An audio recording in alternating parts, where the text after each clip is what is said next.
آپ دیکھ رہے ہیں مشن نیوز پاکستان کی آواز۔ سلب کشمور ذخیرہ اندوزی کرنے والوں کے خلاف چھاپے، گندم کی بوریاں برآمد۔ کشمور میں محکمہ خوراک کے عملے نے ذخیرہ اندوزی کرنے والوں کے خلاف کارروائی کر کے 3 رائس مل سے گندم کی ہزاروں بوریاں برآمد کر لی گئی ہیں۔ کشمور کے محکمہ خوراک کے عملے نے ذخیرہ اندوزی کرنے والوں کے خلاف مہم تیز کر دی ہے۔ یہ اطلاع پر ڈسٹرکٹ فوڈ کنٹرولر محمد اشرف کیریو کی قیادت میں خود کوٹ کے جھولے لال رائس مل، گنگا ماتا رائس مل، کشمور رائس مل پر چھاپے کے دوران ہزاروں سے زائد گندم کی بوریاں برآمد کر لی گئی ہیں۔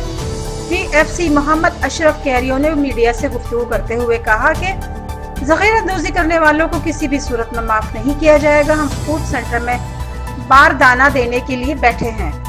کشمور کے مختلف رائس ملز اور گوداموں میں تاجروں نے گندم ذخیرہ کر کے رکھی ہوئی ہے۔